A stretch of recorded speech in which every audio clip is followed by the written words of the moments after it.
참 예수님, 제가 본당에서 사목생활을 하다 보면 다양한 교우분들을 만나게 되는데 이렇게 만날 때마다 가끔 그런 이야기들을 들어요. 이 자매님이, 이 형제님이 너무 뛰어나고 훌륭하고 그래서 이런 봉사를 좀 했으면 좋겠어요 하면서 저한테 제안을 주시는 분들이 간혹 계십니다. 근데 제가 그럴 때마다 예 하면서 그냥 웃어 넘기지만 그게 조금 더 과한 분들을 만나게 될 때에는 제가 조금 더 솔직하게 이야기하는 때가 있어요.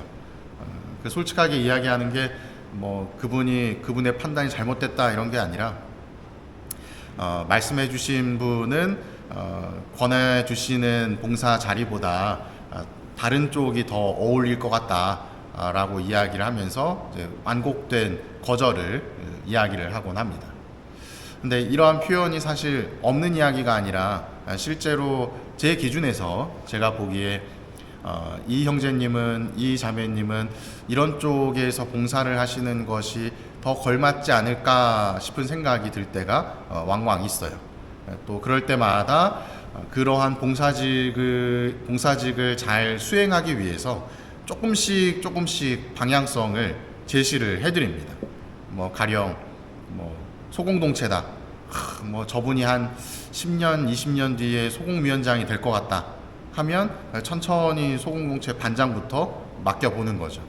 그리고 또 구역장, 지역장도 해봤다가 각종 행사에서 이런저런 봉사도 좀 맡겨봤다가 하면서 조금씩 점진적으로 그 단계를 밟게 만듭니다. 물론 제가 있을 때에 그분이 그런 봉사직을 수행하지는 않으시겠지만 나중에라도 또 어떤 분이 보시고 또 쓰임이 있을 때 쓸 수 있도록 그런 어떤 기본적인 것들을 마련을 해놓는 거죠. 오늘 예수님께서 이 거룩한 변모라고 하는 사건을 일으켜 주시는데, 우리에게 보여주시는데 좀 특이한 점이 있어요. 무슨 특이한 점이 있냐면, 예수님께서는 제자들이 많이 있으셨고, 그리고 그 제자들 중에서도 사도라고 일컬어지는 12명의 사도단이 있었는데, 그 중에서도 특별히 마음이 쓰이고 또 그 능력을 인정하는 사람들이 있지 않았을까 하는 생각이 들었습니다. 그 인물이 누구냐?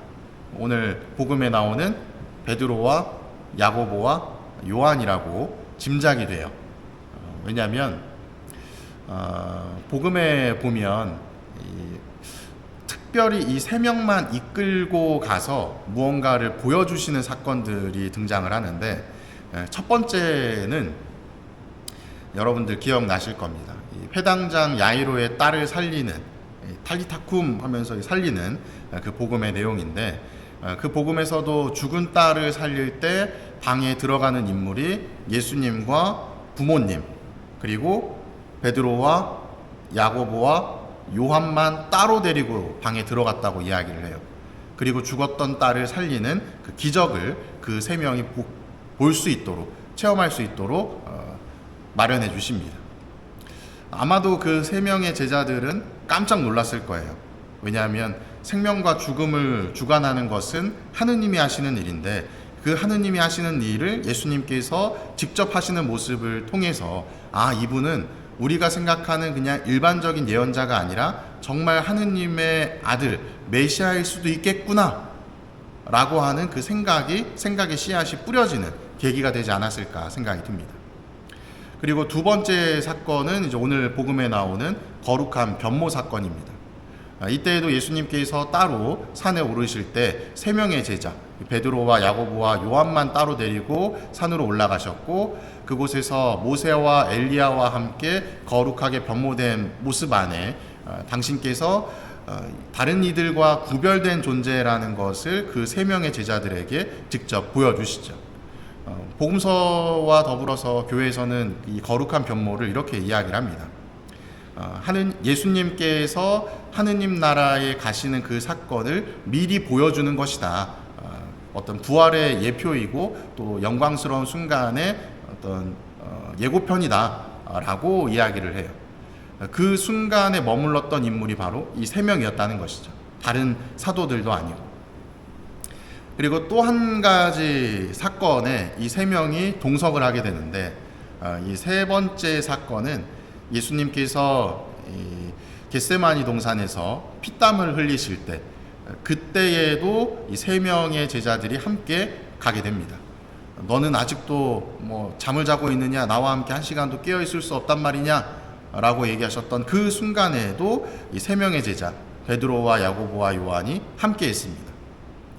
이 세 명의 제자들을 굳이 데리고 갔었던 이유가 뭘까를 생각을 해보면, 아마도 예수님께서 그 세 명을 통해서 무언가를 사람들에게 전하는 역할, 어떤 각자의 고유한 역할들을 맡기셨던 것이 아닐까 생각이 되어요. 베드로는 어떤 역할을 맡겼을까요? 우리가 잘 알고 있는 사도들의 수장이고 또 교회의 머리인 으뜸인 어떤 교황의 직을 수여받게 되죠. 그리고 야고보는 우리가 알고 있듯이 교회의 최초의 순교자의 역할을 하게 됩니다. 예수님 때문에 자기의 목숨을 봉헌하는 첫 번째 인물이 바로 야고보였습니다. 요한 또한 예수님께서 십자가에서 돌아가시는 그 순간까지, 그 마지막 순간까지 십자가 밑에 계시고, 또한 교회의 어머니이신 마리아를 돌보는 역할을 맡게 되는 중요한 역할을 맡게 되는 것이죠. 그래서 아마도 예수님께서는 이 세 명에게 미리 이 야이로의 딸을 살리는 기적, 생명과 죽음을 주관하시는 자신의 그 신성도 보여주시고, 그리고 거룩한 변모를 통해서 미리 하느님 나라의 예표를, 영광스러운 순간을 보여주시고, 그리고 또한 겟세마니에서의 그 피땀 흘리시며 기도하시는 모습을 통해서 예수님의 삶을 따르는 것이 마냥 영광스러운 순간만이 있는 것이 아니라 고통스러움도 동반되어야 한다는 것을 이 세 명에게 미리 보여주신 것이 아닌가 하는 생각이 들어요. 그래서 점진적으로 성장하게 되고, 그들이 각자의 고유한 역할들을 수행할 수 있는 능력을 미리 마련해 주신 것이 아닌가 하는 생각이 듭니다. 그리고 특별히 오늘 거룩한 변모축일을 통해서 드리고 싶은 이야기는, 예수님께서 산에 오르시고 나서, 또 제자들과 함께 산에 오르시고 나서 그 영광스러운 순간에만 머물러 있었던 것이 아니죠. 베드로는 이야기했습니다. 초막 셋을 지어서 하나는 예수님께, 하나는 모세께, 하나는 엘리야께, 지금 이 순간이 영원하기를 바랬어요. 하지만 예수님께서는 그것이 아니다 라고 말씀하시면서 그 산에서 내려오시죠. 우리가 신앙생활을 할 때에도 우리의 궁극적인 목적은 그러한 영광스러운 순간에 머무는 것이 우리의 목표이겠지만, 사실은 영광스러운 순간에만 머물러 있어서는 안 된다는 것을 생각하게 됩니다. 영광스러움을 느끼고 나면 다시 어디로 돌아와야 된다. 내가 머물러 있는 현실로 돌아와서 그 영광스러운 순간을 나만 누리는 것이 아니라 다른 모든 이들이 누릴 수 있도록 하는 역할, 그것이 우리의 신앙인들이, 믿는 이들이 가지고 있어야 되는 기본적인 모습이 아닌가 하는 생각이 들어요. 여러분들도 각자의 삶에서 예수님께서 각자의 쓰임이 다 다르실 겁니다. 그리고 어느 때에는 기적적인 은사를 여러분들에게 보여주시는 때가 있을 거고, 때로는 영광스러운 순간을, 또 때로는 피땀 흘리는 고통스러운 순간을 마련해 주시는 때도 있겠습니다. 그러나 그 모든 것들은 나를 점진적으로 성장시키기 위함이고, 또한 내가 그 순간에만 머물러 있는 것이 아니라 바로 그 과정을 통해서 내 주변에 그리스도의 사랑을 전하는 일꾼이 되어야 된다는 사실을 잊지 않으시고 신앙생활을 이어나가셨으면 좋겠습니다. 사랑합니다.